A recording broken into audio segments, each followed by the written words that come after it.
ఈరోజు special pasta అనమాట.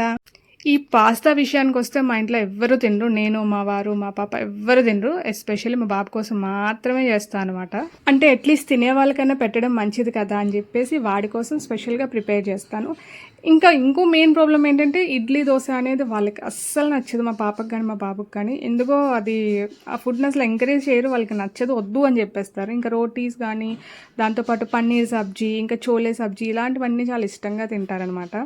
So అయ్యో కంగారులో పడి పాస్తా ప్రిపరేషన్ చెప్పడం మర్చిపోయాను. ఇలా సింపుల్గా ఆనియన్స్ కట్ చేసి కూడా వేసుకోవచ్చు. బట్ నేను ఎందుకు పేస్ట్ చేస్తానంటే అది వాడి నోటికి తగలకుండా, తగిలితే కనుక సైడ్కి తీసి పడేస్తారు కాబట్టి సో ఇలా పేస్ట్ చేసేసి వాడికి తెలియకుండా ఎలా అయినా స్టమక్లోకి వెళ్ళాలని చెప్పేసి ఇలా లైట్గా ప్రిపేర్ చేసుకుంటాం. సాల్ట్ అండ్ కారం లైట్గా వేసుకుంటే చాలా టేస్టీగా ఉంటుంది.